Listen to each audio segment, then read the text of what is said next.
Hello বন্ধুরা, চলে আসলাম নতুন ট্রাভেল ব্লগ নিয়ে। আজ তোমাদের মিরিক লাগোয়া 3টি বড় টি স্টেট ঘুরে দেখাবো। চলো তাহলে শুরু করা যাক। প্রথমেই যেখানে যাব তার নাম টিংলিং ভিউ পয়েন্ট। শিলিগুড়ি থেকে টিংলিংয়ের দূরত্ব প্রায় 40 কিলোমিটার, আর এই টিংলিং থেকে মিরিকের দূরত্ব প্রায় 7.5 কিলোমিটারের মতো।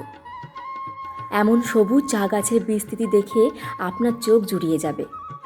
মিরিক যাওয়ার পথে প্রত্যেকটা ভ্রমণকারী মানুষদের জন্য এই জায়গাটি প্রিয় স্টপে পরিণত হয়েছে। এই রাস্তাটি সোজা চলে গেল মিরিকের দিকে, আর নিচের দিকে যে রাস্তাটি নেমে গেল বাদিক দিয়ে, সেটাই হলো টিংলিং যাওয়ার রাস্তা।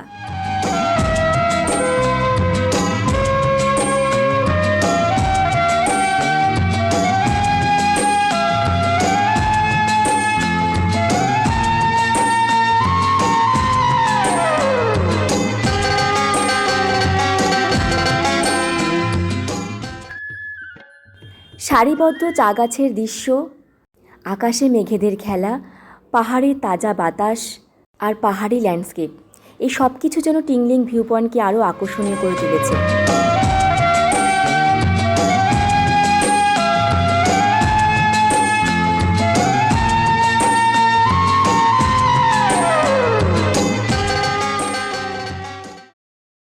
টিংলিং ভিউ পয়েন্টের একদম সামনে আমরা চলে এসেছি। সত্যি দেখে মনে হচ্ছে ক্যানভাসে আঁকা কোনো ছবি। এরকম একটা জায়গায় ঘন্টার পর ঘন্টা সময় কাটানো যায়। চা বাগানের ওপরে যে পাইন গাছগুলো দেখতে পাচ্ছ, ওখান থেকে চারিদিকে ভিউটা অসম্ভব সুন্দর লাগে। তবে আমরা সেই উপরে উঠিনি, আমরা ডান দিক হয়ে কিছুটা এগিয়ে টিংলিংয়ের ব্যাক সাইডে চলে গিয়েছিলাম। আর সেখানে গিয়ে যে ভিউটা আমরা দেখতে পেয়েছিলাম সেটার কোনো তুলনা হয় না। চলো তোমরাও একবার দেখে নাও।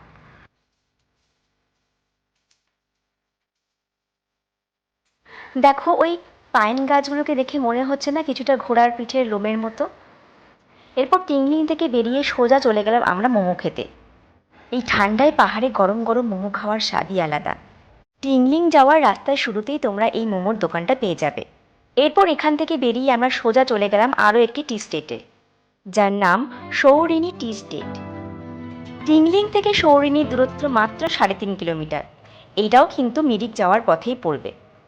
টিংলিং পড়বে বাঁ দিকে, আর এই সৌরিনী টি স্টেট পড়বে ডান দিকে। টিংলিং থেকে বেরিয়ে সোজা আমরা এই রাস্তা দিয়ে এসেছি, আর এই রাস্তাটাই কিন্তু সোজা চলে গেল মিরিকের দিকে। চলো এই সৌরিনী টি স্টেটের ভেতরে প্রবেশ করা যাক। মিরিক যাওয়ার রাস্তায় আসল সৌন্দর্য কিন্তু এই টি স্টেটগুলোই। পাহাড়ে এই আনাচে কানাচে প্রতিটা জায়গাকে উপভোগ করার জন্য দু চাকার থেকে ভালো অপশন বোধহয় আর হয় না। তোমরা আমার সাথে কতটা একমত কমেন্টে জানিও। এরপর আমরা সৌরিনী টি স্টেট থেকে বেরিয়ে চলে গেলাম গোপালধারা টি স্টেটের দিকে। এটা যে এখন সবার কাছে একটি জনপ্রিয় জায়গা সেটা এখন বলাই যায়। তবে দুঃখের বিষয় হলো গোপালধারা টি স্টেটের ভিউ পয়েন্টে যাওয়ার পথে এরা এখন নো এন্ট্রি বোর্ড লাগিয়ে দিয়েছে। তবুও জায়গাটার প্রতি মানুষের আকর্ষণ কিন্তু খুব একটা কমবে না। মিরিক থেকে এই গোপালধারার দূরত্ব প্রায় 12 কিলোমিটার। আমরা যে টিংলিং আর সৌরিনী টি স্টেট দেখলাম সেটা কিন্তু মিরিকে ঢোকার আগেই পড়েছিল, আর এই গোপালধারা টি স্টেট মিরিক থেকে প্রায় অনেকটাই ওপরে। 1981 সালে গোপাল নামে একজন ব্যক্তির মালিকাধীন সবুজ ধান খেতে এই চা বাগানটি গড়ে ওঠে। এই ধারা শব্দে অর্থ নেপালি ভাষায় ছোট স্রোত। গোপালের ধান খেতে এই ছোট ছোট স্রোতের সাথে মিশে গেছে বলেই একত্রে নাম হয়েছে গোপালধারা।